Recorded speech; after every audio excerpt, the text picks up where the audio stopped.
coaster. They set the bar, raised the standard, kind of fell off and become something different before almost softly rebooting themselves into probably the most impressive survival horror AAA games you can get right around now. Now, I've never been the hugest fan of the Resident Evil series as a whole. Like, I love all the new ones, but going back to the old ones, like, I've never really played a whole lot of the original 3. I usually get, like, an hour or two into 1 or 2 before I kind of fall off a bit, and I've never played 3. But Resident Evil 4 is something I did play when I was a teenager. And it is a game I like a lot. It's a game that I think is absolutely incredible. It was a cultural phenomenon when it came out. It came out when I was probably like in grade 5, so I was definitely too young to play it. I was still playing my goofy games like Zelda and Mario and Pikmin and stuff, and I was having friends tell me about Resident Evil 4. Oh, there's this part where you're in a maze and these rabid dogs come with big ass teeth and you shoot them in the head and their back explodes and there's tentacles flying over you. No way. Your head off, blood and guts everywhere. It sounded like a nightmare. I would never clutch with a 10-foot pole when I was a little kid. Back then, I was aware of how magazine covers everything. Like I was seeing conversation I had with friends, they were talking about how horrible honest it was. So the first time I played the game for myself was actually not great. I was only 12, 13, 14, I was all about then I got a PC 17. I still play it sometimes, but it was around that time I found this at the very bottom of the Zelda's market back when Zelda and I was really excited. Wow, what an awesome find. I think this was before the HD version came out on PS3. It's like, this is God damn it, the Sheikah battery! I popped it in, I booted it up, and it didn't take very long for me to realize why people love this game needed that. so freaking much. I think I was big into the Silent Hill games at the time, so I loved just survival horror mechanics, saving ammo, popping off careful shots. And here's a game where it was all about, like, actually aiming those shots, trying to hit them in the head when it mattered, hitting them in the knee to knock them over, and then do another action bouncing off of that, whether it's a suplex or a kick. Just the bouncing between all of these different things, one moment to the next moment, to the next shot, to the next, backing up, everything felt like a meaningful, deliberate, careful decision. And even though I was playing the Wii version, which is just headshot heaven with the pointer controls, it was still incredibly easy for me to see why this game was heralded so high as such a cultural phenomenon. It was incredibly fun, on top of the provocative visuals and explosive gore and freaky creatures and setting. All of that stuff is one thing. That's what you hear from conversations when you're playing it and you're having that ballet of inputs. That's how it rebalance. It seems completing the middle trials gives you the full power of Master Sword. However, the durability, and then the final trial just increases the durability to be the exact same. I'm supposed to have a Master Sword that's a lot more quiet, but apparently I don't have that active right now, which is a bit annoying. I would then see next in Dead Space on PS3. That was the next thing I played after that, and I was equally in love with that game as well. The Dead Space remake was pretty freaking good, though. It was a lot more safer, a lot more close to what Dead Space was, just a coat of paint. It was great. It's a great new way to play that game that controls super well and stuff, but the RE4 remake, that's a whole different ballgame. Just so many questions with how is this going to turn out. I remember all the conversations way back before we even really had a trailer. There was just kind of that obvious air in the air. That obvious sense in the air that we're like, okay, no, they're gonna make a remake of this one because it just fits the pattern, especially with Resident Evil 8. I was playing through that and I just kept seeing stuff from Resident Evil 4. The systems, like, the inventory seemed to be very similar, and also like the shopkeeper and stuff, and the aesthetics, just all the castles and villages and the little shacks and stuff, and I just kept thinking, they make this game just so they can remake Resident Evil 4? I think they did, and lo and behold, I'm holding my hand right now. So with how close RE4 already is to what we would expect from a modern RPG in third person, it's kind of difficult to imagine, like, what is this going to look like? Is it going to be, like, way more one-to-one, way closer to it, just the exact same thing, same level design and story, just with updated graphics and controls, or was it going to be more like RE2 Remake, where it felt like a completely different, brand new game just based off of the same scenario? But now we don't have to wonder any longer because it's out. I played it, I beat the whole thing just last night. God, was it long. The original was pretty long too, and this one is just as long. But yeah, I just beat it, so I figured, hey, I wasn't really planning on doing a video about this, but people seem to like those unscripted rambles that I can kind of crap out in a few days, and I gotta pay rent right now. So, hey, let's just talk about RE4 like I did Callisto. I didn't take any notes this time. I was just so engrossed in the game and having so much fun. I wasn't really thinking about who this would be better. Here. I was just full on engrossed. So, I don't have any notes this time. I'm going off of raw brain power, which, as many of you know, I don't have much of, but no, that's okay. We're gonna make do anyway. This thing, there's a lot to it, and there's a lot to talk about, but I guess I'll start by saying, answering that question of wondering, is it like a direct one-to-one recreation like the RE1 remake, or is it like a whole new game? I would argue it's almost in the middle. The gameplay, the playing, the buttons you're pressing, the sticks you're moving, that is a totally new game. But the level design is a lot closer to the original than the RE2 remake was. Though they do deviate here and there are a lot of subtle changes that you will notice throughout it all.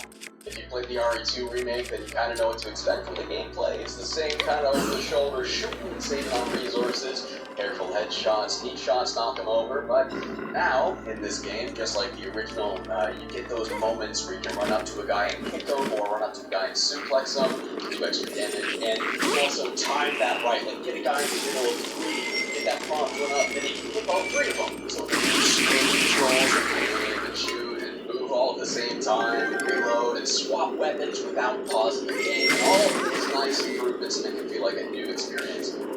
New modern experience, modernized experience. That came a big worry. I was wondering, like, so the original game was kind of designed around that stiff movement. It was designed around this idea that you have to stop aiming and take 2 steps back. That was its own decision. And a lot of people might play that sort of game and just go, oh, this is kind of old code, it's harder to interact with. But I would argue that creates a higher, deliberate decision-making sort of gameplay. I like to imagine that engagement can be measured in decisions made per minute. And in a game where you have to let go of your gun and take 2 steps backward, that's the only thing you're doing in that moment. The only stop listening to that. That's your dodge max. That is more decisions made in that second than if you're just shooting and took a step back at the same time. So there's kind of worry that, oh, this is going to be OP. Like, I'm sure they're probably designing NPI, taking into account the new things you can do. But there's that worry that the gameplay conversation wouldn't be as exhilarating because of that. You can put those worries to rest right now because while the gameplay is modernized and smoother and definitely easier to jump into if you're only used to newer games and you don't really respond too well to stiffer controls of older PlayStation 2 and GameCube games and stuff from around that era, they still managed to make it every bit as intense, every bit as deliberate and careful with that moment-to-moment decision-making. It ends up being just as engaging as the original. So if you're no longer making those decisions about micro-movements, you need more actions to consider in any given moment. And they have more mechanics in this game that make a lot of sense for a modernized version of RE4 that also contribute to that decision-making. And one of the first big additions here, carrying on over from the RE2 remake and then also expanding on how it works, is the knife durability. I don't want to hear any of you running down to the comments being like, knife durability is bad because I don't want to run out of my knife. I want my knife to last forever. Well, game design isn't about what you want. Game design isn't about what makes you comfortable. Game design is what makes you make more decisions. I don't want to hear anyone ever argue about weapon durability in Breath of the Wild ever freaking again because it just makes sense. It contributes to the greater level design, the greater world design, the greater gameplay, and if you don't see that, then putting fucking game cheese on top of just knifing guys in order to save bullets, you can also do a couple of new things with a knife. Firstly, there's stealth, and it's really weird seeing stealth come into RE4 after The Evil Within was kind of like the next answer to RE4, and that had a lot of focus on stealth, and now we've gone full circle. We got crouch stealth in Resident Evil 4, and it's the exact same sort of thing where you sneak up on a guy and then you jam the knife into the back of him. But the big difference here is that you can't just do that as many times as you want. There is something to sacrifice with each time you stealth kill, and that is is, again, you can't just, cheese it and take the path and stab every guy, because after your next 5 guys, your knife's broken. Your knife's broken. You still want your knife to be broken, but why can't parry? And parrying is another thing I saw that I was like, oh no, is this going to be OP? Can I just parry every single thing? So basically parrying is, while before the decision to dodge an axe coming your way, or dodging someone's swing, to avoid that hit, you have to respond to some steps, or like pushing around your back and circle and spring backwards. Now you have another option that kind of controls that decision. Now let's press L1 to parry it. So basically, when that holds the knife up and blocks it, you can chainsaw. And I was seeing this so is that it? Is it just an action thing like RE3 tries to do, just do the action right every time and now go through the stuff? No, because that is still spending a resource. Every parry uses up your knife's health. You don't want to parry every single time. And it's also challenging when that grabs you. Press R2 to stab your knife. I lost my shield. There's nothing I can do about that. But you don't take nearly as much damage. I just have to deal with it now. I kind of don't want to break my knife. I kind of need it to make the future decision is more important. So I will mash X instead and let him take out some of my health so I can keep that knife. Because I need that knife. This is moment-to-moment decision making that the original had, but they found new ways to create that sensation, to create those decisions, to create that engagement. Oh, and one thing I should probably make clear is that while you can spend your knives, you also find them all over the place, just like Family. The status stuff uses up your knife durability, so when you see a crate before you just slash that thing, I really had to get out of that mindset because Resident Evil 7, that's just how you open the crate. That's probably definitely my single most played Resident Evil game. But now you go up to it, you just get an X bone. I think the Resident Evil 8 is the same thing, just to see what's wrong with the knife. But now it is a deliberate thing. It's like, hey, if you're just playing with your old muscle memory, playing the game you used to, hey, just L1, pull the knife. You don't have to equip it. It's just there, like the bow and arrow in new Zelda games, right? It's just there. You just do it, muscle memory. But oh no, if I'm doing it that way like I used to, this is a beginner's trap for familiar fans. I'm wasting my knife's health, so you realize that, and then you quickly stop doing it after like the first 10 minutes of the game. Nice little thing they had there to also trip up fans of the original, and I love it when a remake can do that. You're not going to be using the stealth nearly as much as you do in Evil Within, mostly because of the knife durability, but also because the levels aren't really designed for you to be able just to stealth the whole thing. Usually you're going to get 1, maybe 2, maybe 3 guys. Well, I'm not going to continue risking my life here. You're only going to get a couple of them, and then it just becomes a classic survival horror Resident Evil 4 kind of running around, popping off shots, trying to make sure you don't get killed while holding them all back, running upstairs and firing off the headshots. Dude, the gunplay in this remake feels amazing. I swear to God, Capcom has finally found like the secret algorithm, the secret perfect programming of just that recoil. When I got like 4 guys coming up the steps, and it's like, man, I could use my shotgun, but I have 2 shells, and there's probably going to be time more important is to use it, so I'm going to just use my handgun, which I have way more bullets of, and just that ballet of headshot, chest shot, and that guy's coming up shooting the knee, boom, boom, and you just pop in between each and every guy. It's like, the way I can't even describe it. It's one of those game feel things. You just kind of got to play it yourself, and you realize how much fun you're having. I always say, if you can nail the one thing you're doing the most, like Mario 64 jumping, if you can nail that, the whole game's going to be fun. Outer Wilds, flying the ship and the jetpack through the whole game. I can get fairies in here. If you got a grapple hook mechanic, that's an option too. Feel amazing, because if you're doing that the whole game, you've got to have what you're always doing. I don't really need resources all that much. The collectible resources, at least. I can't describe it, but it is some of the most fun gunplay I've ever played in a survival horror game. I can't even get over it, how freaking fun this thing is. Just shoots is that fun. They also introduced a handful of new enemy types. I really love how they have this in-between enemy of just the standard zombie guy, for lack of better words. The guy is walking around like, run for the hello! They still say, run for the hello!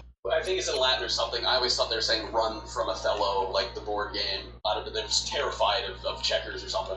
That's what I was like my dumb cartoon brain made up for saying. They still say those same things, but there's versions of those enemies where sometimes you knock them down and they start freaking out, and then you have a moment. Okay, I'm gonna finish them off with my knife, which uses up your knife's health meter, so maybe not. Maybe use a pistol bullet instead. But you gotta finish that guy off, or he's gonna get up, his neck's all messed up. And now it's just unstoppable. Bullets aren't doing nothing to me. I mean, it's draining as hell, but it's not. There's no stopping power anymore unless you have a shotgun.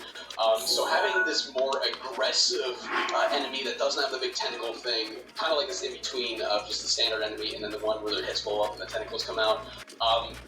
Really cool having another version of that that's introduced a lot earlier that, again, contributes to the different decisions you're going to make in any given moment. I love that every single Maybe I should just resource run. you have feels like you want to hold on to it Then I'll until waste the some of my perfect moment. weapons. If you have a grenade or two, But I do it's need like, to fight man, stuff that's when inevitable. is the moment when there's really a lot of guys together, maybe strong guys that I'm really going to use this, and you see those moments, you see those opportunities, and you always think, Alright, I'll get my fairies should I first. just not use this, or maybe just screw it, and then you do, and then later it's like, I wish Before I I did. consider fighting stuff. This game still does that better than anything. Like, Resident Evil 4 did that better than anything when it came out, and Resident Evil 4 is doing that better than anything that's coming out again. The inventory is exactly the same. It's that classic attaché case, I don't know how to say that. I say shit wrong in videos all the time. Callisto Prodigal. Correct me in the comments, please, and give my videos engagement. Lol. What was I saying? The attaché case is the same. I'm always opening that thing. I'm rearranging stuff real quick. I kind of hate that as an auto sort button. I remember like when Deus Ex Human Revolution had the same kind of inventory as RE4. I was like, awesome, I get to rearrange it, but then you just open stuff and it automatically just puts everything anywhere. It doesn't matter. You never have to look at it. Here there is an auto sort button, but hey, you can just choose not to use it. That's what I did. Every time you pick up an item and it's like, you don't have enough room, and you're just rearranging stuff. I love that so much. I really love the inventory in like Resident Evil 7. I love how quickly I can sift through it, just put everything where I want it to, and just combine the herbs. And it's just as snappy here, and it's just as true to what it always was in the original. And I'm so glad because I don't know. There's just Maybe I can something buy a red immensely star from Guilty. satisfying That'd about be nice. keeping your inventory clean and easy to go through, easy to grab an item out of real quick. It's as good as ever. It's the same thing, and it's fantastic. I don't think the gunpowder and resource crafting system was in the original. It's pretty much very similar to how 8 does it, Resident Evil Village. Sometimes you pick up gunpowder, and sometimes you pick up resources. S for resources, L. Pretty self-explanatory. You're basically getting, like, the ingredients for bullets, and then you just pick which bullets you want. And I always like when they have this level of, like, very simple crafting, where it's just combine two things and you get bullets, because then it's just kind of like, you have more freedom in the decision-making. If I really need bullets, and my sniper rifle and my shotgun both have 0, and I get to pick which one of those I want, but it means I won't get the other for a while because I have to use this much gunpowder, and then that S resource is going to be in my inventory for a while. Again, it feels like I'm making meaningful decisions. That's also really me customizing how I want to respond to the game. If I want sniper rifle ammo, even if they're not far away, and I just think, I'm a little better with that thing, and I can keep my distance because the room is like this size, then I'll choose sniper rifle bullets. So I really love the simple crafting, what that brings to the table. Evil Within 2 did that really well too. Pretty much same thing going on here. Yeah, break. Hello. A lot of the stuff is exactly the same actually. The shop guy, the merchant, he's the same as ever. Got a selection. Good things on sale, stranger. Wait, You what? can buy stuff, you can upgrade your guns, Hilton all doesn't that sell jazz, red sell stuff stars by, anymore. combining the gems and the treasures Sure. to make more valuable Also treasures. You're thank always looking for stuff and looking for something in the treasures to make them even more valuable. I'll buy So one all more. that. The voice actor for the guy, I think, is a different voice actor. He doesn't really sound exactly the same, but I thought he did the voice pretty well. There's probably going to be like purists out there that are like, yeah, they changed the voice of this guy, but everyone has a different voice now. Got a So it's like, I was selection and good almost thinking things they were on going to go for a sale, different direction with stranger. this guy. But I'm really glad that, like, they completely kept the absolute authentic, campy, goofy tone of all these characters. So he's still just like, oh yeah, I smell the stench of battle on you, stranger. Hey, there's a reason the garden rhymes with fun. Take a look, and he's just fantastic, as always. That's something I was really wondering how it was going to be, the tone of this thing, because Resident Evil is a rather goofy series. It was the OG of scary games, and you look back at the original, it's kind of like, people found this shit scary back then, you know what I mean? So it has a cultural weight, while it also kind of feels like a B-movie kind of camp fest. And Resident Evil 4, the original, was the cherry on the cake. 'Cause everything coming out of Leon was like a one-liner. He was like a Roddy Piper character from the 80s. So the tone here I was very curious about, because the Arkham 2 remake, they kind of felt like they hit a balance between, yeah, it kind of feels like it's self-aware a little bit and still delivering camp, but it didn't take itself very seriously. RE4 is that same kind of tone, but with this push a lot further, just like the original. So they're still taking everything seriously. Leon is still just straight delivery, just pissed off here. But he says everything like he's saying he's taking it seriously, but what he's saying is just as goofy. He's going to throw a grenade and go, sorry. He's still jumping on chandeliers and flying off of them. He's still doing all this goofy shit, backflipping out windows and saying all these one-liners. I am flattered. Come on, one day you testify. Leon is still as authentically Leon as he possibly could be. If you're tempted, if you did throw. But at the same time, there's this weirdly very relatable human element to him now, where it's still delivery. The delivery is perfect because he's just as cool and edgy and badass in such a cartoonish fashion as he always was. Yet it almost feels like there's this hint of self-awareness in the voice. Like he almost feels like he's trying to be cool, but he's authentically pissed off and he's authentically hard-boiled from his military training and raccoon experience. That feels authentic. But it also feels like he's trying to be kind of cool and he's trying to have a bit of fun with it. And when you see like Ashley actually being impressed with it, it just becomes the most adorable thing. I'm gonna be honest, I actually never really liked Ashley in the original. I found her voice just really irritating, and she kind of felt like a nothing character. I mean, I heard the story for Resident Evil 4 was written in like a week, so it's like this infamously nonsensical story, which does explain a lot. I don't know if that's true, but it would explain a lot. It also goes to show how much the team focused on just gameplay and making it fun first, so that's also why it's such a fun game. But that aside, Well, one fairy is better than no fairy, I suppose. And when she would scream out, Leon! It was this shrill, like, higher register, annoying Cindy Vortex voice. I'm sure not everybody's going to like the changes to Ashley, because when you change anything, people get mad. But I love the changes to her character. She just, Let's see how we go. Oh my. Human being. She has thoughts and feelings about what's going on, and the way her relationship with Leon kind of changes throughout the story, where Leon's just here to do a job at first, but then they kind of warm up to each other. But through that goofy, cartoonish, action man language of Leon doing cartoonishly cool things and actually being kind of like weirded out or impressed by them, and then they warm up to each other throughout the game. You feel it. They're a lot more friendly to each other. They end up kind of caring about each other a little bit more.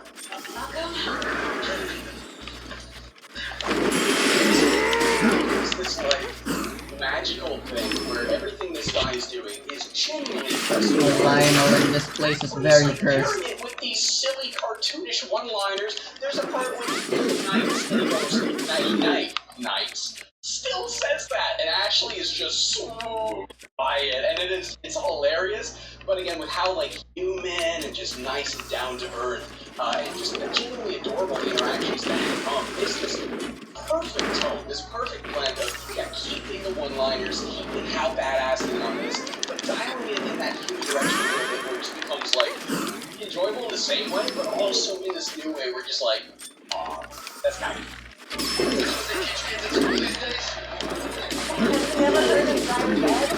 Weeze's character has probably seen the most changes. It's totally different. Well, it's not really on paper, kind of a modified version of the same thing, but the delivery and the way he feels is totally different.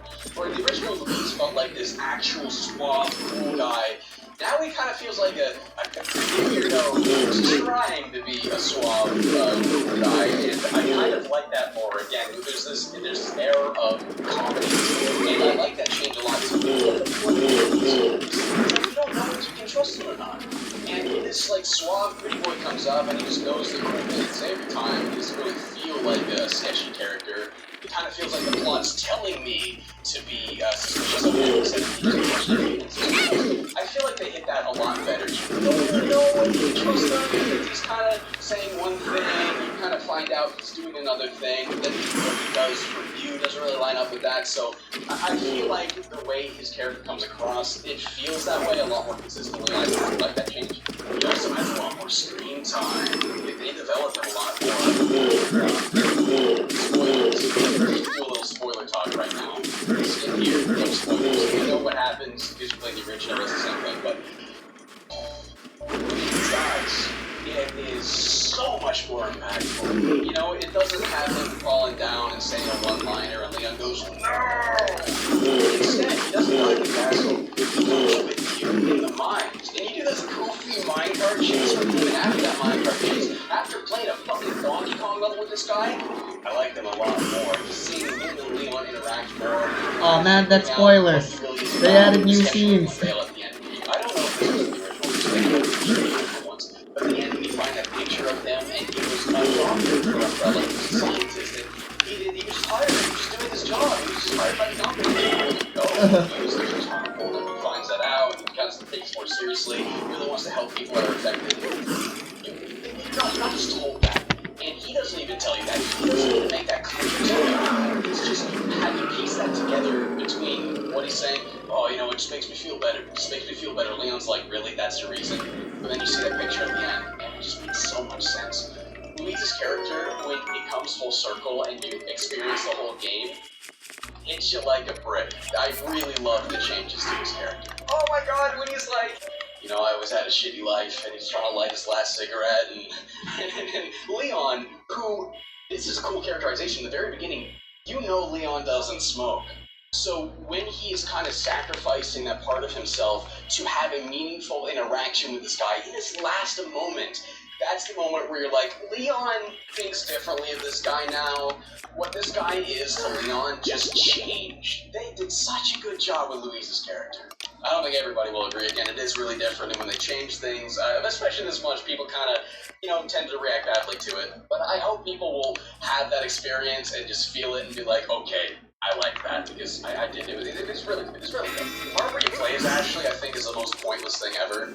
I don't like when Resident Evil is like, hey... It was cool, but that stupid-ass fucking slider puzzle. None of your inventory matters right now. Here's a part where you just kind of hold forward and run, and since you can't defend yourself, you know that there's just a clear path past these guys. You can make you play as Sherry. You're hiding from the scary police guy. It's like the stupidest shit.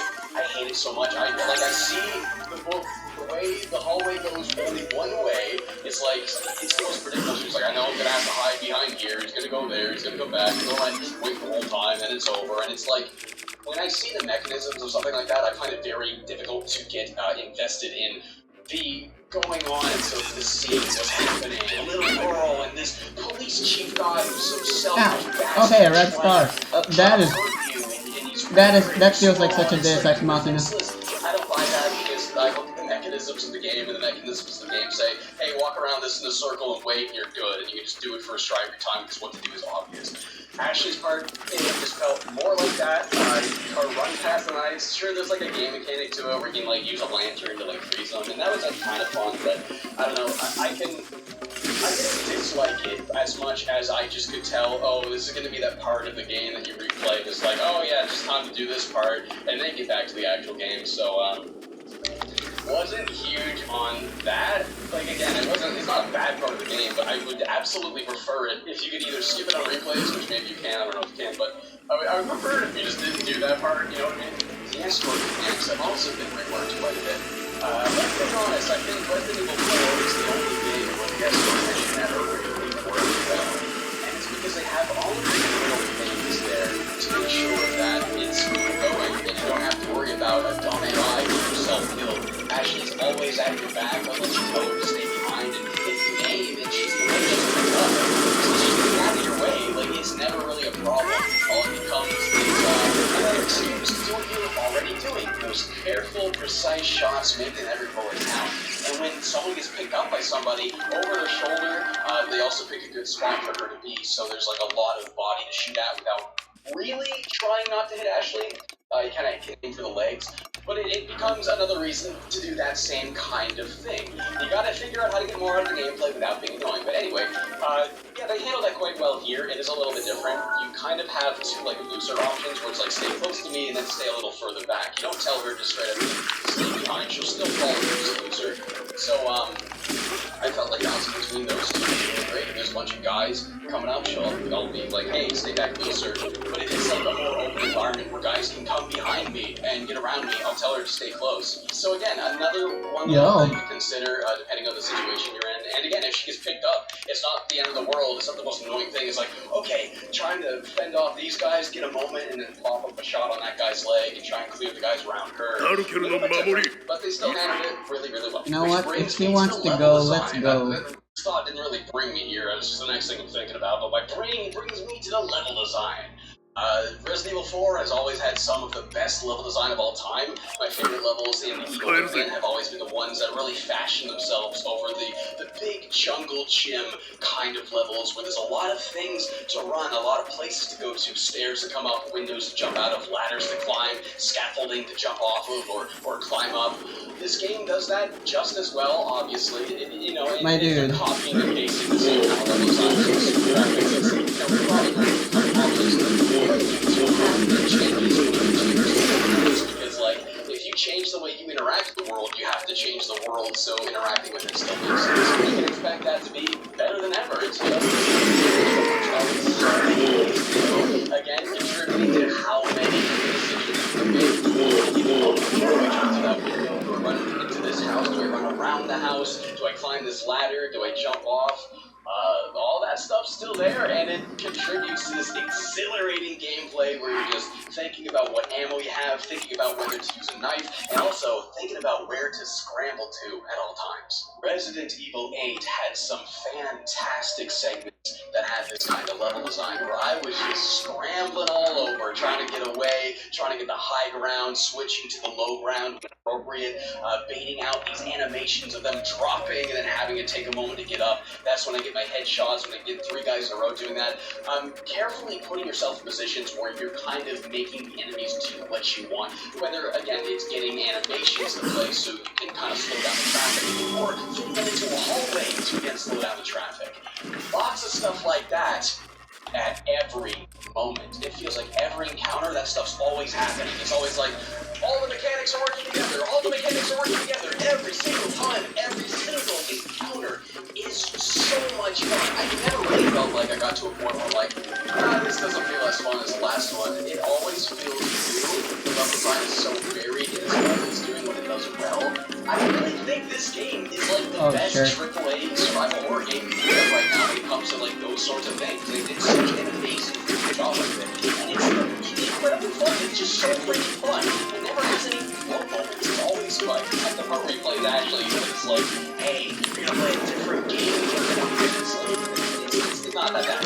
That's the worst I can say about it. That's the worst I can say about it. I tell you, this is what you pay 80 frickin' bucks for.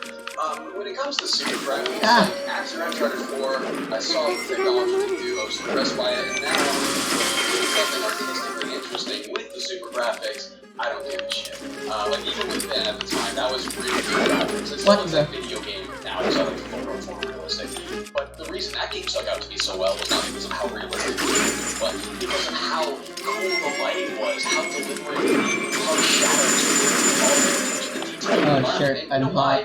It's because they had a really good artist on that game.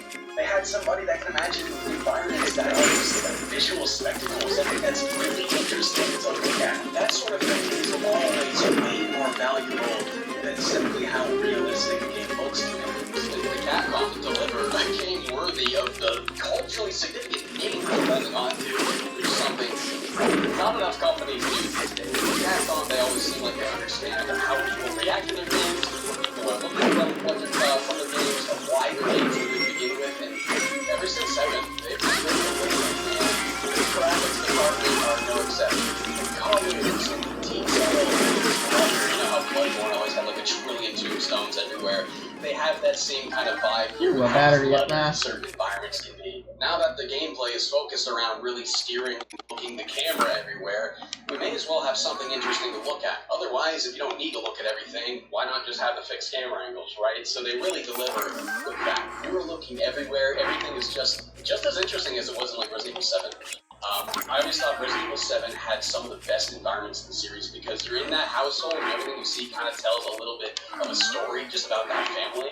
And here they're really doing that too. It kind of tells a little bit of a story of how this cult operates. You're just kind of in their environments, you're seeing the sorts of objects they have, like cement mixers. It's like, of course they would have cement mixers. How else would they make stone here?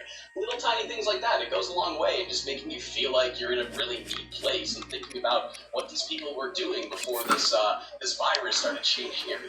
An hour and a half now. I'll cut this down to however long this video is going to be. But those are my thoughts on Resident Evil 4, more or less. Just the gameplay is absolutely incredible. It's just as replayable as the original. The tone is just this perfect balance between the unashamed goofiness of the original and pushing it a little bit more in an endearing direction. The presentation is one of the few games actually worthy of a AAA price, not to mention the amount of content here too. I hear there's a Mercenaries mode coming soon. I really hope that I split screen because me and my girlfriend are going to be playing that non-freaking stop if it does. It's probably my favorite AAA game in like the last 5 years. I've had such an amazing time with it, and I'm going to be replaying it like over and over and over throughout this whole freaking year. I'm telling you that right now. But one last thing I should probably get across before I end this little ramble video is this idea, because I see a lot of conversations surrounding this idea of like, should this replace the original?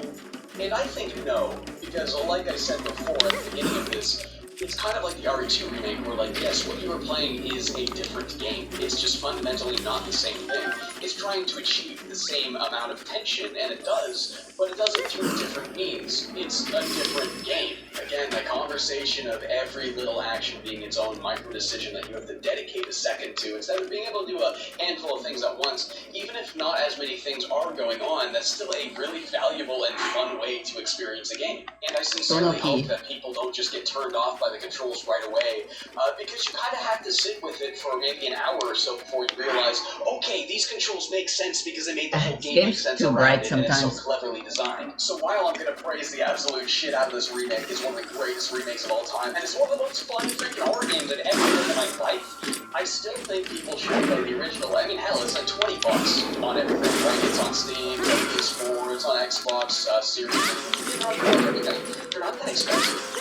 So honestly, if you want to gateway drug into the original older stuff, maybe you want to try playing some old survival horror games like the original Resident Evil, the original Silent Hill, and stuff like that. Get the original Resident Evil 4 after beating the remake and play through that sometime. Again, it's not that expensive. It's really accessible. It's on pretty much everything that matters. I think it's even on Switch now. They're totally different games. They're very similar in aesthetics and level design, closer than RE2 was to the RE2 remake. But what you are playing is still a different game, and therefore they're both valuable. They're both just as valuable. RE4 now is still as valuable as it was back then, and I think it is also important to play remakes anyway, or play the originals anyway, because it shows you kind of the process of how we got here, like what this was back in the day, what the best we could do then was. Because I think about this a lot. I feel like my generation is kind of the last generation that really saw technological progress, where people being born now, they're born and Uncharted 4 already exists. They're born and super graphics already exist.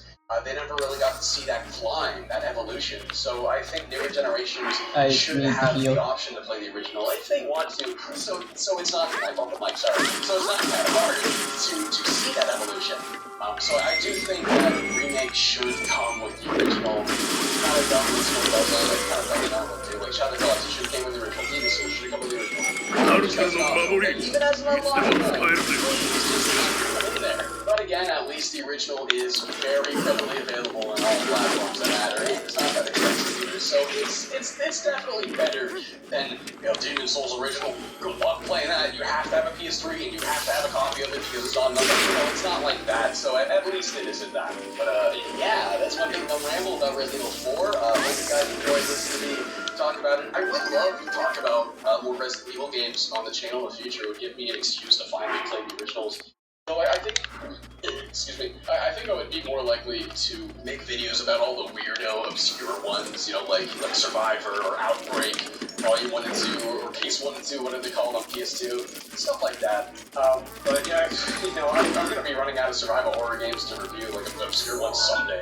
Still got plenty, so it won't be like next year or the year after, but I mean, someday, I'm probably going to have to tackle Resident Evil. So let me know what you think of that. Would you rather me just tackle the original 3, or you know, just do all the weirdo ones, or maybe just spend a couple of years going through the whole series. I don't know. Someday it'll happen, but not for now. But yeah, Resident Evil is such a cool series with such a cool history and so many amazing games that I really should be playing more of them. But hey, I'm gonna be playing Blue Stinger this Halloween, so look forward to that, I guess. But yeah, let me know what you think about me talking about that sort of thing down in the comments. Let me know what you think about the remake. You know, a lot of people have different opinions on it. I know a lot of people are like, wait, Good God, this Guardian is very personal. So let me know. Thanks for watching. See you guys soon with something else. Bye-bye.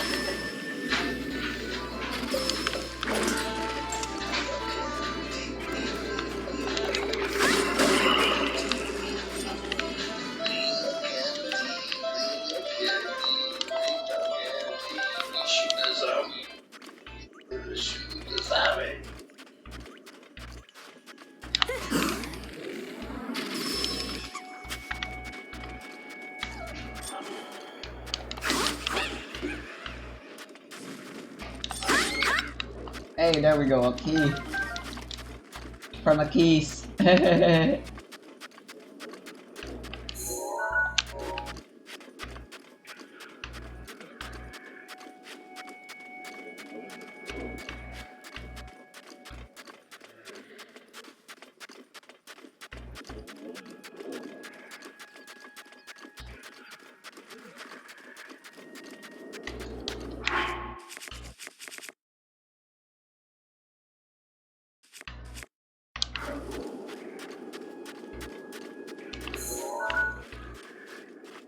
Oh my, that's a Malice Lionel.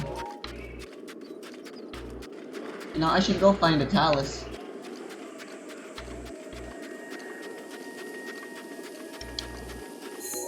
You know what? I can just teleport. Maybe I should do that.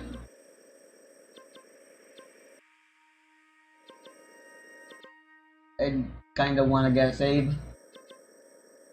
There's a bunch of Talus around this road, if I remember correctly, so...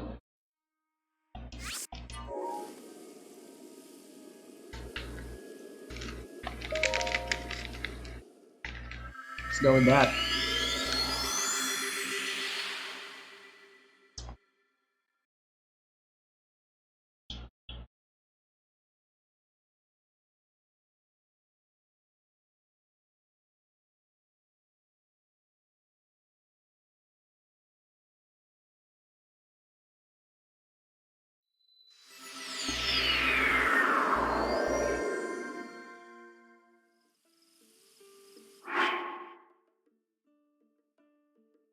Three levels of exam. Oh god, the sponsor has a health bar. This video is sponsored by Big Bads. Big Bads is a 2-volume collection of a bunch of boss monsters for 5e, which is now on Kickstarter right now, and it's a lot more than just stat blocks. You can take this rogues gallery of 25 thrilling villains, throw them right into your games with all their tactics and minions and much more. Build a whole one-shot around them, or join the Big Bad Bureau to help take down the Big Bads case by case. That sounds awesome. I want to play a D&D campaign where you fight boss monsters. It's sick! Kickstarter's live right now at bigbads.com, so go check it out with the link down below. I'm gonna cast Mage Armor, and then as my bonus action, I'm gonna dodge. I'm gonna cast Spiritual Weapon, and have it move 30 feet over there, which is almost there, and then I'm gonna ready... You know, may as well if I can magic weapon on my greatsword. buy the final part of the armor. And that, yeah, that's gonna be like, wow, what a great turn. I love D&D. Anyways, the Frost Giant's here to do a freezing ray on you, and you need to make a con save. That is a 8 on that save. Well, you're paralyzed for 1 minute. You're paralyzed. Anyways, next turn, I think I'll move in, I'll move in, dash, action, word potion. I'll just roll that in. I'm gonna play these. I heal 7 hit points. I'm paralyzed. Oh, I can do it again? Oh, look at that, 8!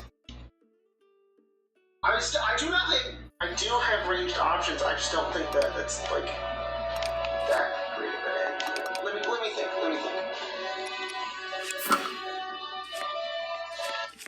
we'll come back to you. I have all these adaptions. I think I might want to get some more electro resistance. Color spray.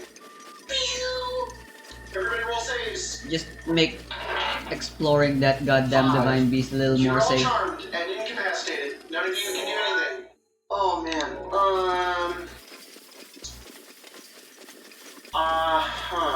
So, but that's the end of your turn. And nobody else can do anything, so that's my turn. So the frost giant's gonna attack. Oh hey, you're just a red Lionel. Twice. That's a 25 and a 26. So all of Still those worth together, killing. That's like, Bitch. yeah, I'm My hero. unconscious. Done.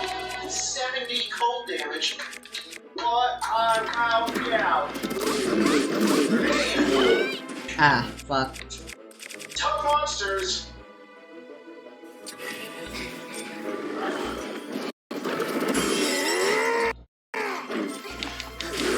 Stun, paralyzed, incapacitated, sleep, and unconscious are all mechanics that are prevalent in lots of games. They seem like, on paper, really great ways to give an advantage to the opposition without directly killing anyone. But in practice, stun, which is the term I'm going to use for the rest of this video that encapsulates all of these things, takes away player agency, disengages them from the game, and overall feels bad. D&D is a game where you get to make choices, and that's pretty much all you're doing outside of narrating those choices and applying some rules to those choices. And stun, which encapsulates all these things, is one of the few mechanics within the game.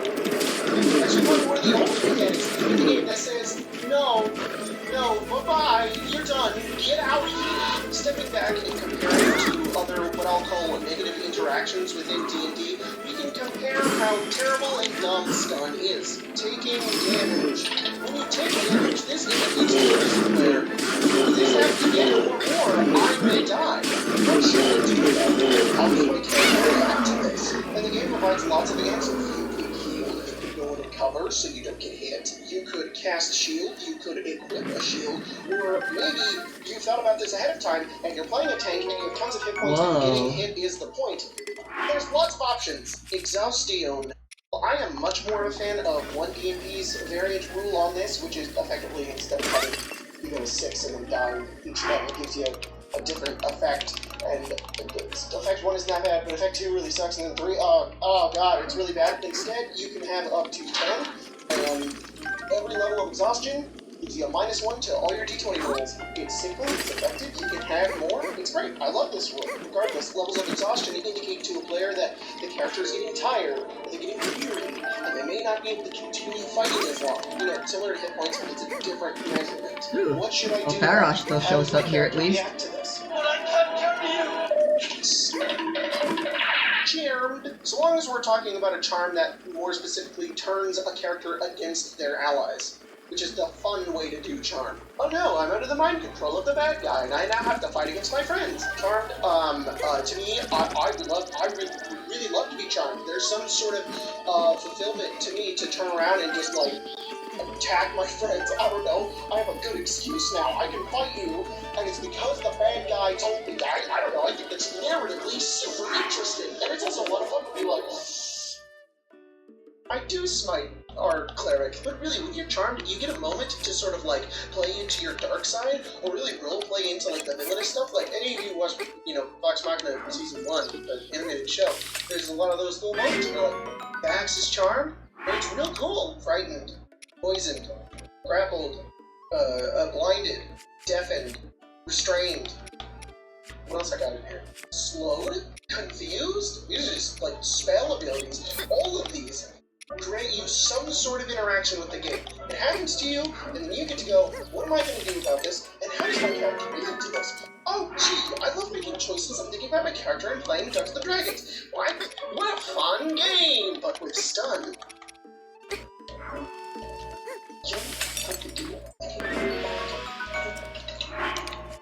you can speak falteringly. You can go, which, I mean, yeah, is better than nothing. I think yellow stamina food is actually like the best food yes, to give lots of hearts to, since out of it. If I took damage, it's probably because I went in combat, and if I'm gonna go in combat, I may as well use my yellow hearts and my yellow stamina and stuff. You don't get to do it. Sometimes you get to roll a save, but then your turn ends, and then that's it, you're done. You don't get to do anything, you just get to sit there and watch a character go with them. But overall, most of the time, you are not getting to ask, what do I do about this, and how does my character react to this? Because it's nothing. You can make a save, but that's it. And this applies to stunned, to paralyzed, to incapacitated, and most controversially, to unconscious, which we're going to get to in a minute, but I'm going to explain some other things first. I want to first explain how taking away your ability to react in D&D is the worst game design. I came to play D&D. Stun says, no, I don't get to play D&D. This is bad. In a lot of video games, stun is a temporary setback that you can normally get kind of better at avoiding. Or if it's like a turn-based game, normally the game gives you other characters that you can control while the main character is stunned. And it's honestly not a bad mechanic. It's annoying to have to sit there and be frozen for a few seconds, or even a minute, which is egregious, but it's not that bad. And so, just take this and port it into D&D. No. First of all, can't get good in D&D to dodge a spell or ability. Sometimes it just happens because this game uses dice and a character that isn't you. Also, in D&D, it is not a few seconds. In combat, it's probably a few minutes, if longer. But that's unfair because during combat, there are other turns, and you're not always getting your turns. You're already waiting anyway, so like, what's the big deal? Allow us to introduce ourselves. What's worse than waiting for your turn? Oh yeah, waiting Beetle's for your turn, nowhere to and be then found. You don't get it, and you I have wanted to wait buy a again weapon off him, but for whatever. longer. Stun puts a player in timeout for upwards to like 5 minutes, maybe more, often more, according to you guys. Okay, like when you're stunned, you can't react, you can't do anything, you can't talk, you can't strategize, you can't do anything with your party members. You just sit there for maybe like 10 minutes doing nothing. Did you show up to play D&D? Cool. A guy hits you, fail a saving throw, so now you're in timeout for 10 minutes. Thanks for playing. I really feel like I should have explained why this is so for the most part, we're talking about stealth and paralyzed. There are some charm effects that can effectively stun you, like color spray, just makes you incapacitated. But when you have zero, Whoa!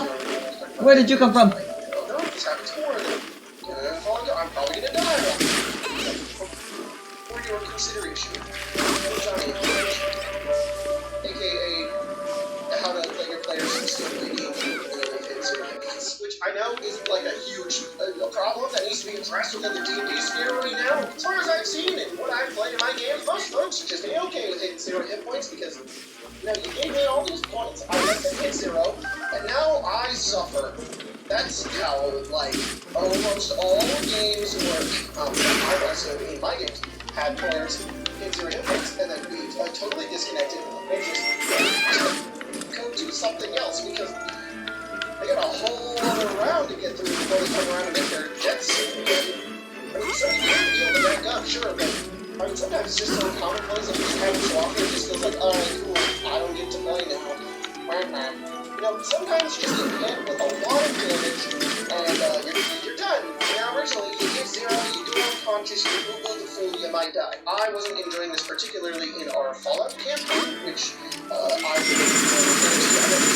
system that just came out, but I spent a good portion of time making my own system, which combines effects from the original game, and new games, and 5th edition, and I just this Frankenstein of a system that I really like. In this system, you use action points instead of having an action bonus action reaction, and doing anything in the game costs so many points, but on an average, super fast game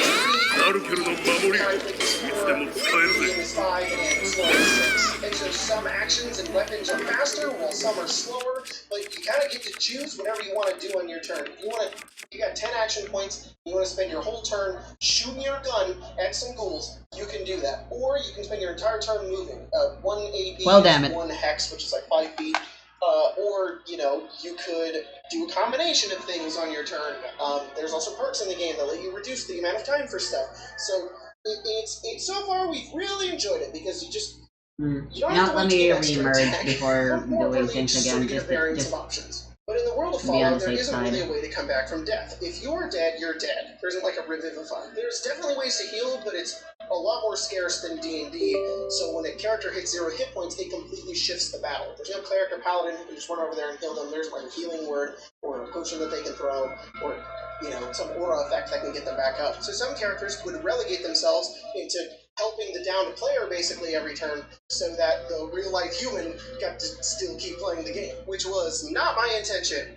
I don't like that. I don't want the players to have to meta-play their characters to try and decide the fun for another player. Like, I know that's still gonna happen, there's always that necessary metagaming you have to do, but I just didn't want to, like, encourage it. And since I was in the spicy mood of hating stun, I figured, you know, why not let the players still play, while also letting the other player play? You know, they'll still be worried, but everybody's still getting to make choices. So enter the dying condition in my Fallout system. When you hit 0 hit points, you gain the dying condition. While you're dying, you gain 2 AP at the start of your turn, but the AP doesn't go away, meaning you can stack it each turn. You can still roll a death save, that doesn't cost you any AP, but using a stim pack, which heals you, is like 6 AP, meaning you could save up your AP and risk going to the 3rd death save roll, but if you get 6, you can use a stim pack, heal yourself, and get back in the fight. Or if you don't want to do that, you can spend the AP to, like, crawl on the ground. Maybe you can save up your points and, like, shoot something, or maybe you've got something that costs 2 AP. Sort of like a Borderlands fight for your life scenario. Sure, sometimes you're going to do nothing. You're just going to save your points, and you're effectively going to do nothing on your turn.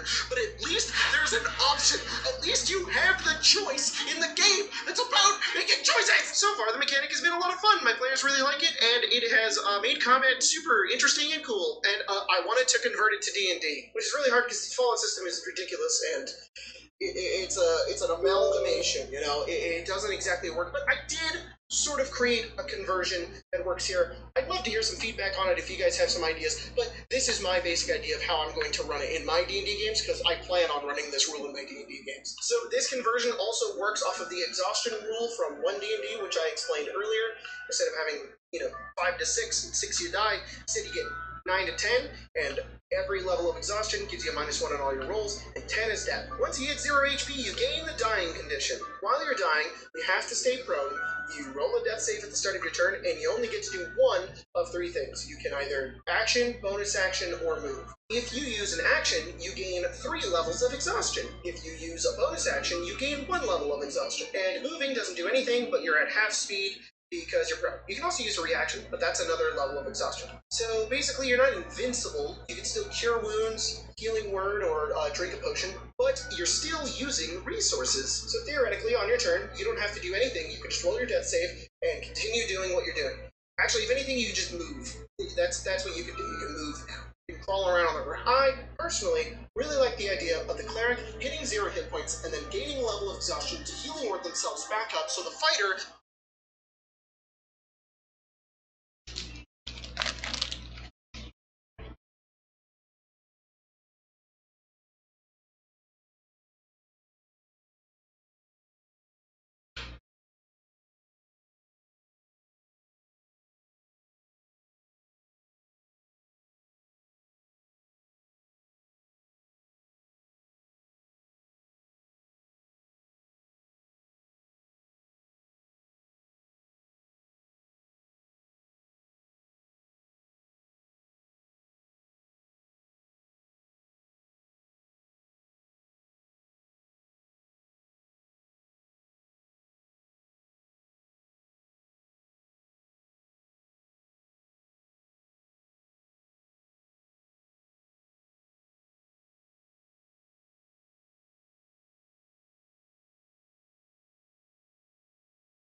Doesn't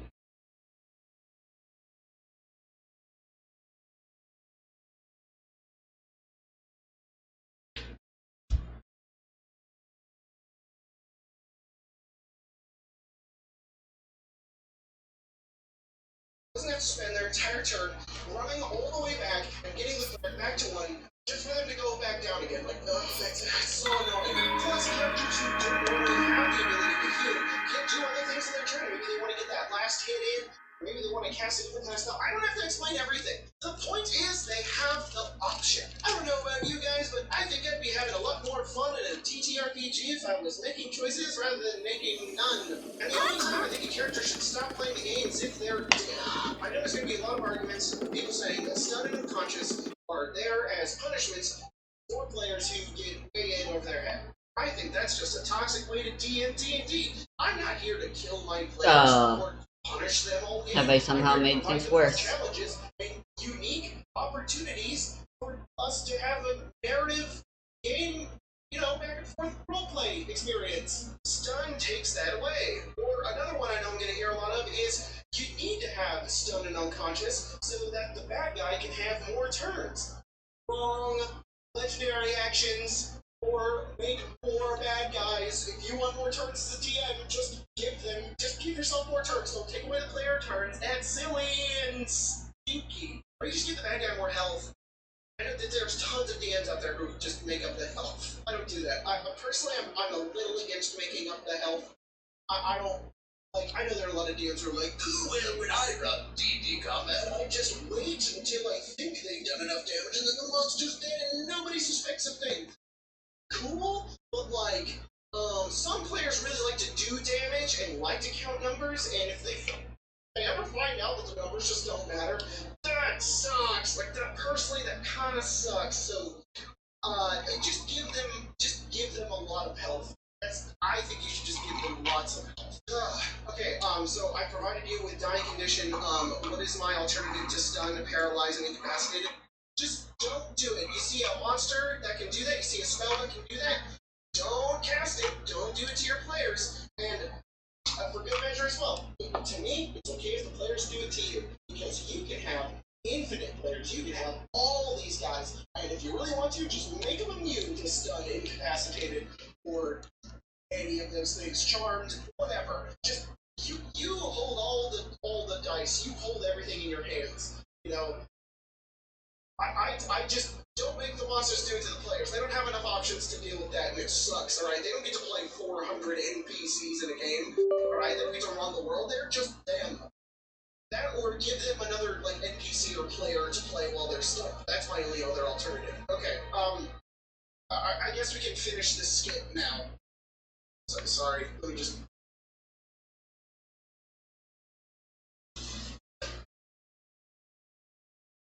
I could probably make this challenging without all the stuns.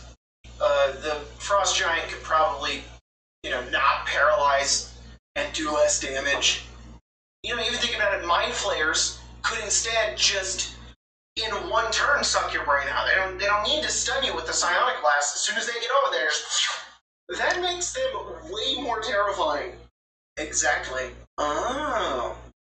Well, now you're taking away my ability to even play the game, which is against everything that you said in this video. Look, I don't have the answer to everything. Sometimes I just want to get in here, say my piece, and then get you thinking. I am just one dude. I'm one dude who manages this entire channel. I edit all the videos. I film all the videos. I write all the videos. I'm not talking to anybody. I'm alone in this room. There's not actually copies of me. I'm doing this with the iPad. Look. There's nobody in here. I do all these videos by myself for the most part. I have a lot of help from my wife. On top of that, I try to do them every week because gotta have content every week. Because I enjoy doing it. I love doing it. But YouTube will just my revenue if I stop. I'm sorry. This is not a cry for help. I just don't get to say my thing here too often. I'm sitting alone in a room right now yelling about stun. And, thank you for watching this video. I really appreciate it. You're the best. I love what I do here. It is incredibly stressful sometimes. It is, I've got a lot on my shoulders. There's a lot of people that help me out, which is great. But in case it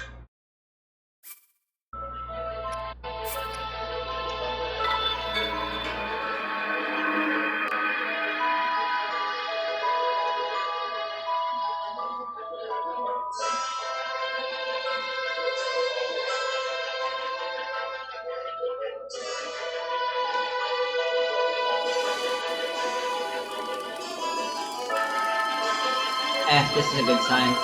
Oh hey, there's Beetle.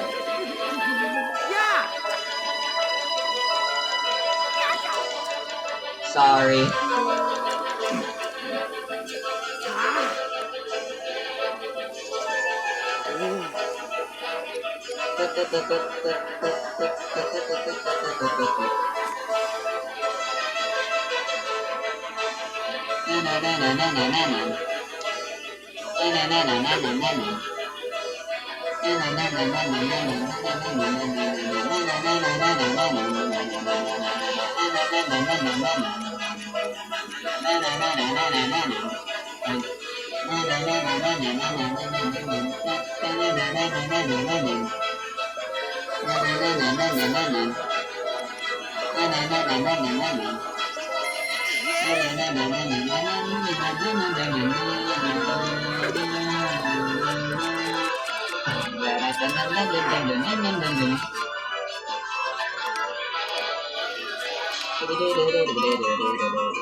Hey, there's horses underneath.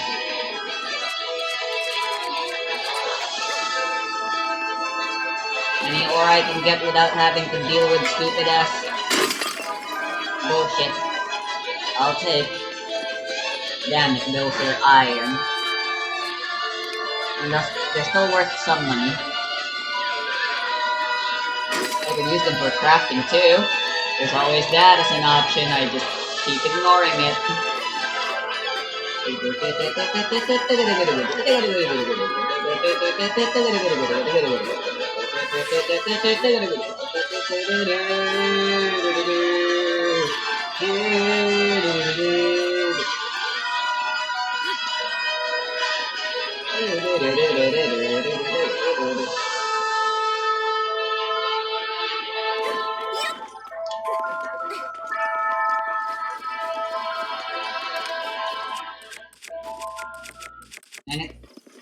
Why do I always feel like the buttons for arrows and bows should be reversed?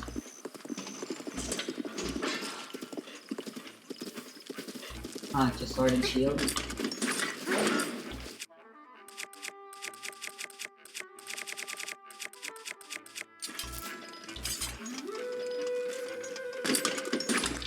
That guy's crafty.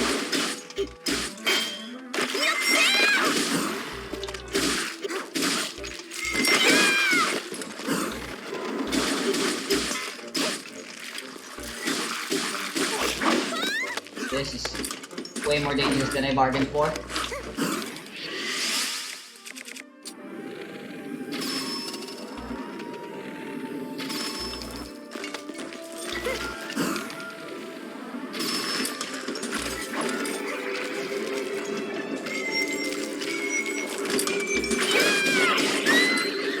Oops, sorry.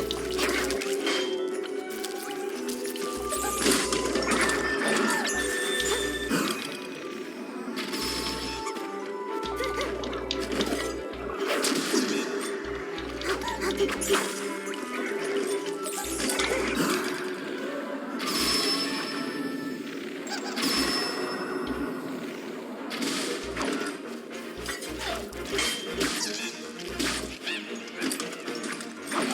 ルケルの守り、いつでも使えるぜ。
Hey, got a Sheikah battery.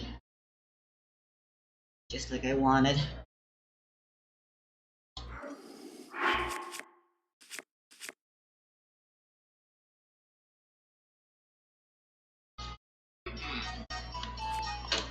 So yeah, today I'm picking Combine versus Flak. Some people may say this is a bit of an unfair matchup, but I actually disagree because I beat my little brother on the cartridge while he played Combine and I played Colin, so how good can he really be? I mean, his troops gets 30% extra defense, they're 20% more expensive, guys. That means you pay almost twice as much. It's insane. Your infantry costs 1,200. That's insane. That's absolutely insane. Because have you seen how good Flak can get with his luck damage? It's incredible. So, the map that we're playing on is called Span Island. It is a map that I wish they would add to the Global League because this map is probably one of the best maps ever created. It was part of the original game. That's how good it is. And you can see right here, it's a very complex map for base. So there's lots of room for very cool infantry wall play. You have this very strategic choke point right here, which is going to be a major point of conflict for the map. Both players want to hold this bridge. There's some properties here, but you don't really need to get them. You can see it's not mirrored, which is a sign of quality, because that means that every game is going to be different depending on which side you end up on. You might just lose the match before it even starts playing, which that actually causes things to be a little bit more varied and random. So I don't know why every map on the Global League is mirrored these days, honestly. Hashtag bring back Span Island. We need it in the Global League. If you were to add it, any day, it'd be today. So yeah, without further ado, ladies and gentlemen, let's just get into this epic replay commentary. You're gonna see me stomp this guy named Inkugar. I start off, of course, building infantry because I am a good player. You can see Inkugar is already copying my playstyle. And of course, you know, my units are very expensive, so I need to capture properties. Inkugar I'm making a save, I'm making a save, I'm making a save. And captures. He actually skips this. Interesting. I guess he's not that good. builds a recon. Is this an AI just named Inkigarch? I don't know how Advanced Wars by Web works, but... Build a tank, you noob. My goodness, this guy is such a noob. Holy shit. How this guy even get on the site to create an account? Base skips. He base skips. If you need some tips on improving your play, you can always hit me up on MySpace. So yeah, Inkigarch now goes for the guy. It's good that he knows how to capture it. Let's bring inside his recon. What's that? I got 30% extra defense, dude. Yo! What's recon gonna do? Second recon!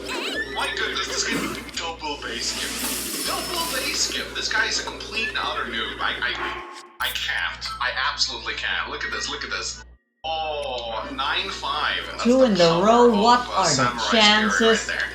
So now, of course, I'm going for that choke point. That choke point is going to be very important. I only need We'll one see more if and I can Inkigarch get realizes this the in time. ancient set. Build some mech because everyone knows that mech is the best unit. 2 mechs, in fact.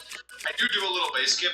I kind of felt like I had to handicap myself a little bit here because, you know, Inkigarch clearly doesn't know how to play the game, so, you know, I felt like I should give him a bit of an advantage. Here he does kill one of my units, but, you know, as we all know, you can't win a war without sacrificing a few eggs, so let's get some good shots with the recon. Builds an artillery as well. Triple base skip this time around. My goodness, this guy base skips like my grandmother. Look at that. But I built a tank. Tank is on the way. Combi tank, 30% extra firepower and defense. That pretty much spells the doom for Inkigarch. How is he going to deal with a combi tank? Day 5 rolls in. Inkigarch finishes capping his bases, sends his recon again, takes a shot. Look at that, takes damage. That's how bad recons are. Yeah, artillery, that's gonna help. Takes damage, that's how bad recon. It's gonna deal 0 damage to me. That's what it's gonna do. Inkigarch now another artillery and double base skip. This is just incredible. Look at that. Look at that. I will demonstrate and assert my dominance by T-posing on Inkigarch. Look at that, 2 combi infantry beating up a recon. That is absolutely hilarious. But I'm not done yet, ladies and gentlemen. I can do 7-7. Look at that. Have you seen anything so balanced? I mean, obviously, combi is not that good. I mean, his units are 20% more expensive after all. People who keep saying combi is good, they don't know what they're talking about. I mean, look at him. He's completely and perfectly balanced. Inkigarch destroys another one of my infantry, but that's fine. I'm prepared to sacrifice a few chickens to destroy an omelet. And, his defense is pretty good. I'll give him that. Double artillery. Okay, it's starting to get a little annoying, but don't worry, guys. I always have a plan. I'm Manx. Like that stupid guy Manx who doesn't know what he's talking about. I always have a backup plan. I'm keeping up the attack because everyone knows the victory goes to the aggressor. Now Inkigarch is making a huge mistake. He's sacrificing his choke point. He needs to hold that choke point. Otherwise, he's in big trouble. Day 7 rolls in. Now these artillery, I'll give him that much. They're pretty annoying. That's all they are. They're just annoying. Like now he doesn't even attack. He's just scared of my infantry. Lots of artillery coming in now. Yeah, this is. I mean, props to him. He's not bad for a guy who started on Monsters Web last week. He knows how to set up a good defense, but I mean, like, statistically, I will win this engagement because just look at my troops. They are just so good. Not worth. I mean, I'm very good. Okay? No, you know what? I mean, these artillery will run out of ammo sooner or later, right? And this guy only has 6 shots left, so it's limited how much damage he can do. I can just kind of do this. Okay, now he's actually building tanks. I mean, I guess you have to call I forgot to feed an attack buff. But it's okay, I won't let him my aggression. Look, now tripping his bottom cities, he's on the clock right now. Oh, beautiful mech hitting the artillery. That's what I'm talking about. That's what all your mech deniers. All you mech deniers, I hope you feel really smart right now. Alright, let's take a look at that. The value. I have a unit count lead. It's a slight income lead because Fan Island is pretty unbalanced. In comes the brute force. Wish to power renegade. I'm sure it won't do anything. Okay, ow, that actually, oof, okay, that actually kinda hurt. This guy is so lucky, look at the rolls he's getting. Jesus Christ, this beginner luck. Sure. Day 10, okay, well that hurt a little bit. But, my Samurai Spirit is coming up. Oh, nice. Nice damage right there. Tank comes in, takes a shot. And now question here. Where'd the rest of my units go? Well, I need to repair this tank now. Alright, there we go. I got goes without keys saying. just like will I break through wanted. this choke point sooner or later, guys. So that's it's only nice. a matter of time. It's only a matter of time. Build a recon because, you know, figured I might give them a go, you know? Maybe they're not so bad after all. These artillery now kind of making my life tough. But that's okay. That's okay. See, Samurai Spirit is coming up, and we all know once Samurai Spirit comes in, he's dead. I won't take damage for a turn once that happens. So, may look kind of bad right now, but don't worry, I'm setting myself up for a Samurai Spirit right now. And the next turn, I'm gonna push in. Look at that, look at all the units I have right now. This is gonna be great. Day 11 rolls in. Ah, it's got attack up. Okay, he's setting up a pretty Very good nice. defense. Build some medium tank. Okay, well that's not gonna matter, because my... Okay, here we go. Samurai Spirit, ladies and gentlemen. 60% increased defense. Let's see how it goes. Let's see how it goes. One-shotting his infantry. I'm gonna make another save. Yeah, now we're talking. In comes the recon. Boom, baby! One shot. Alright, let's see what Inkigork decides to do against the Samurai Spirit. Okay, that is a problem. I will admit. Okay. Alright. Yeah, so, okay. Oh hey, there's a Talus. Yeah. It's okay, I have a backup plan. So I have a backup plan here, Perfect if I do say and so you'll see very myself. soon. So right now, didn't buy a unit, didn't buy a single unit. And it's luminous, very good. Quadruple base skip, ladies and gentlemen. Quintuple base skip. I'm not very good at math. Okay. So yes, he is destroying every single unit that I have right now. But, ladies and gentlemen, just wait until you see my response to this strategy right now. I continue to press forward. I don't want to give him the illusion that I've given up or anything. I want to keep the pressure on. Ah, there's a Taking a lot of Yiga, I damage, but that's forgot. fine. Oh yeah, I wanted to Because you can see I'm saving a reinstall the bit. Yiga 28,000 in the bank right now. mod thingy that changes the way 28,000 in the Yiga bank. spawn. I will disable these Yiga, the random Yiga spawning, or I might keep them. I still, What was he gonna do against the Mega Tank on Span I'm still not Island, too huh? sure. Nothing he has can damage this thing. This Mega Tank can just roll up and like grab him. Like he has no choice. He has absolutely no response. Otherwise, he's gonna save for a Mega Tank of his own. Alright, we're He's just not gonna running keep here. that. Alright, so yeah, my other units are kind of dying right now, but that's fine. So once this Mega Tank comes in, it's GG, baby. Alright, day 60 rolls in. In comes the Mega Tank. Inkigork is scared. He's shaking in his boots right now. What is he gonna do? Like, what is he gonna do against the Mega Tank? The artillery deals like 5% damage to this thing. It's not even funny. Look at this shit. Yeah, like, he's so demoralized right now that he's sacking units into the Mega Tank. Poor Inkigork, man. Why? Poor Inkigork. What is he? Look at that. What? He realizes he's lost Did the some game. sort of hero Look at that. impersonator Look go at that. here and again and was like, oh, I could've sworn I saw the hero here. Guardian Scouts, go look out for him. What's he gonna do? Yes, that was my best Ganon impersonation.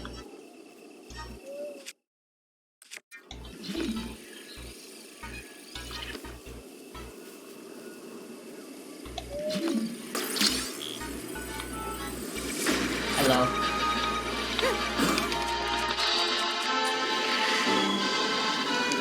I don't have a very good shot. Well, neither does he. That's good. Let me just...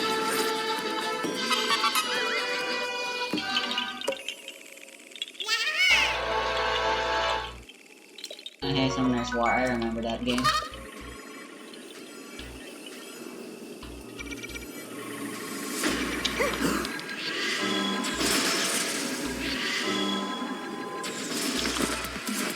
I'm not sure how the drop rates work, but I'm getting good loot from you guys. So don't mind if I keep doing it. Oh my.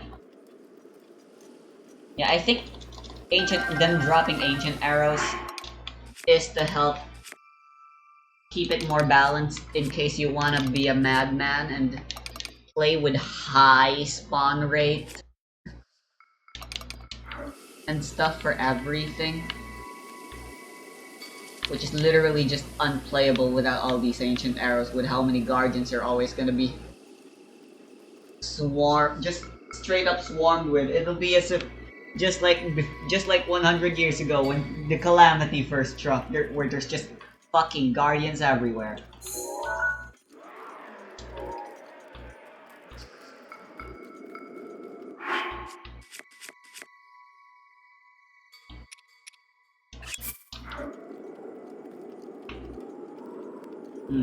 He seems like a worthy foe.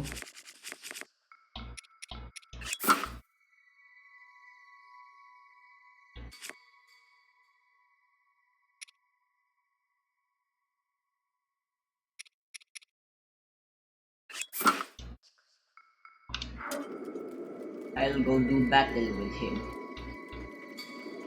Or loot. Hello there. Would you like to engage in a fair and wondrous duel?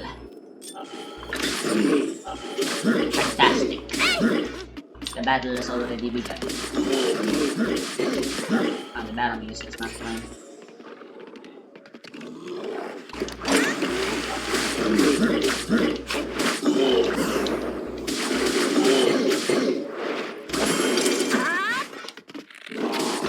Baga.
Sword Lionels don't use their shields at all. Very strange. Is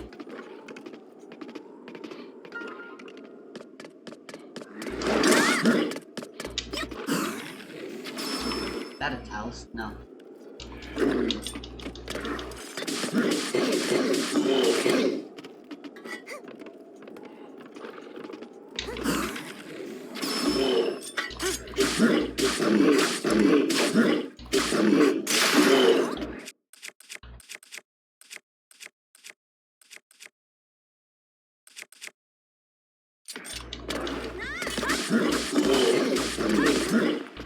I am chewing through my weapons right now.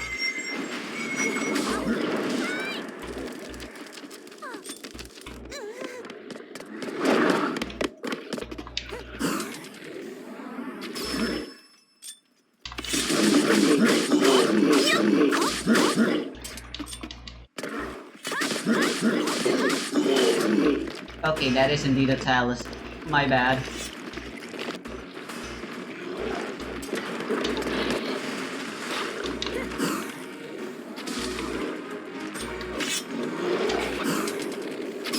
How did this happen?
do not resurrect. No.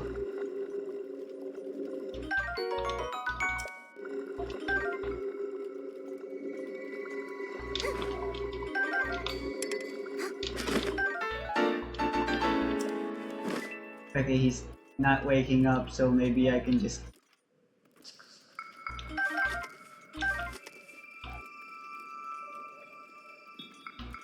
walk away and fight the target I've been meaning to fight for a while now. Just stuff keeps happening.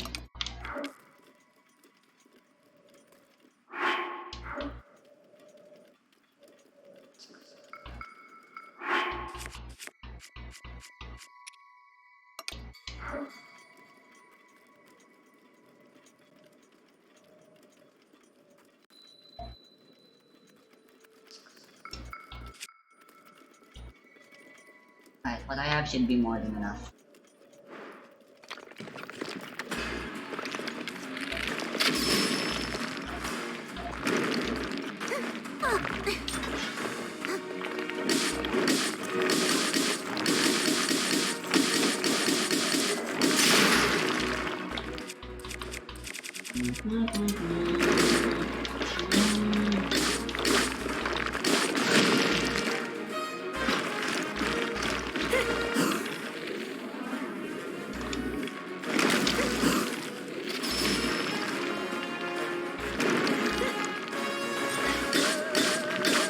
Why are arrows so good at staggering these guys?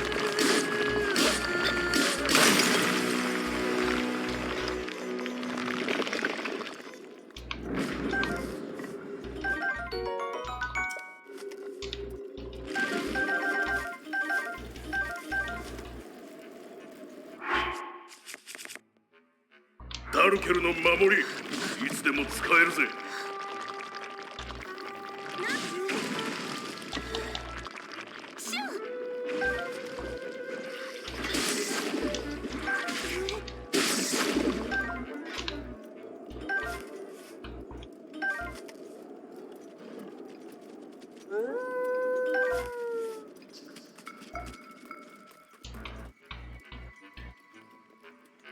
Is Guardian still here?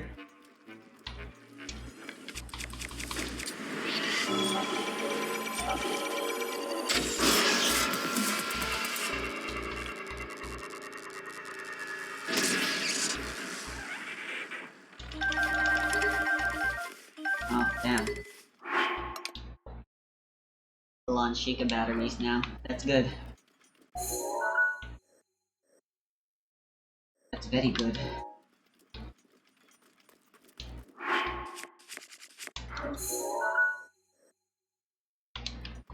Me being out of weapons though, not good.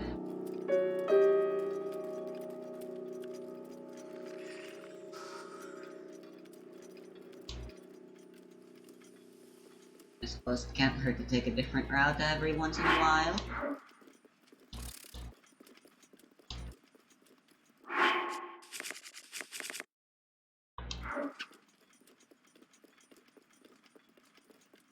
I'll go stock up on Guardian weapons, why not?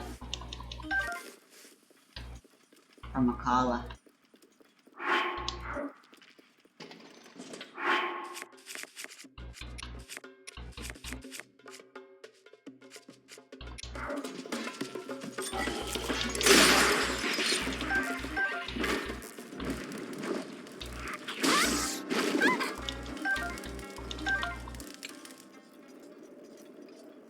Now these weapons will suffice.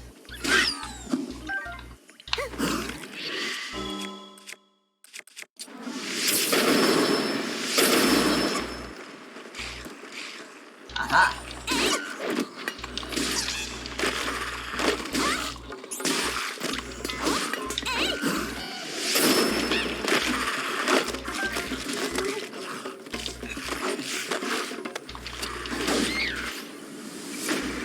Why?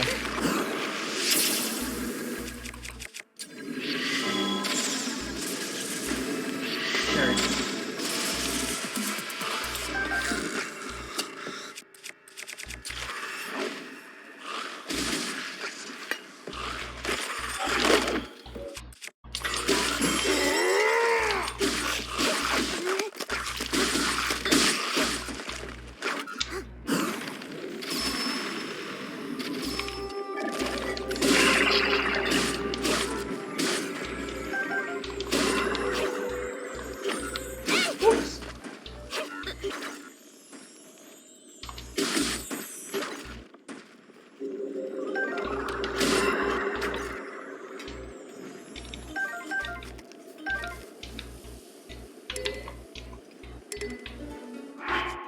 Okay, teka.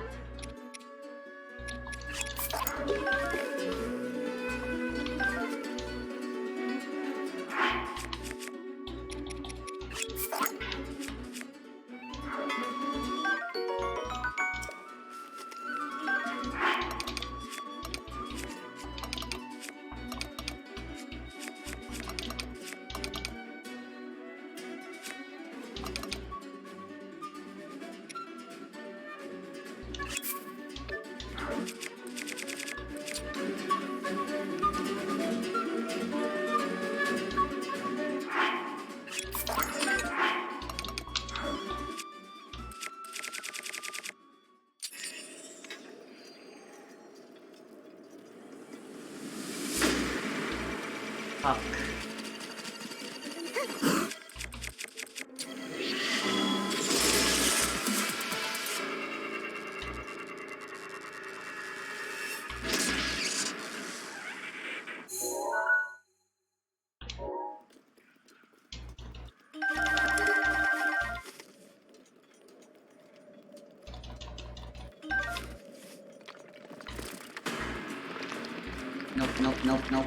Nope.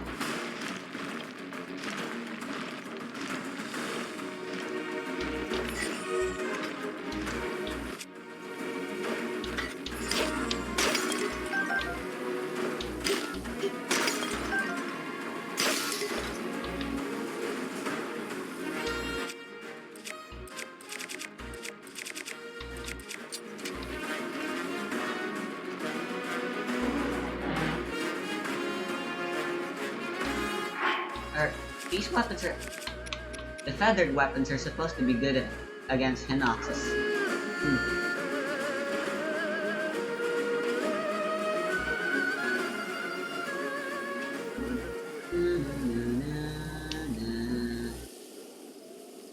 Alright, I'm almost at this table.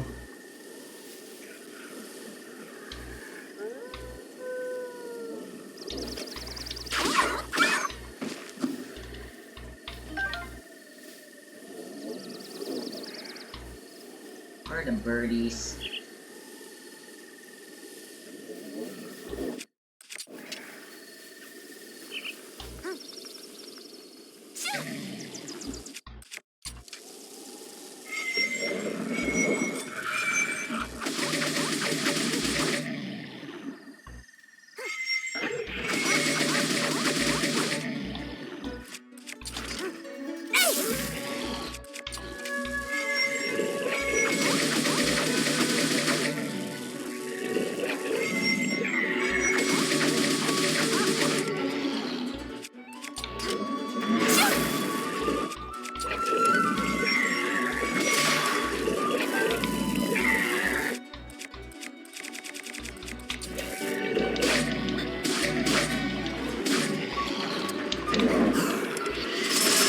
Didn't mean to.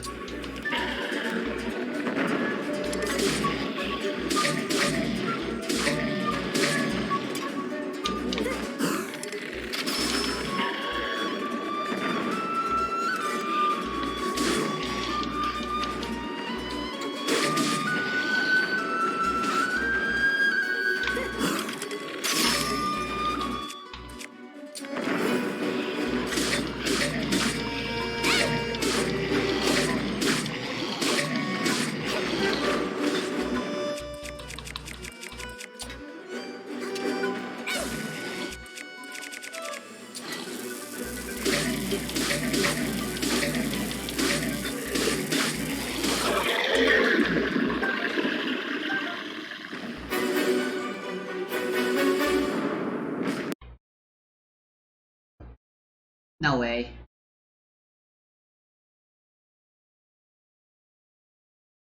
Bullshit.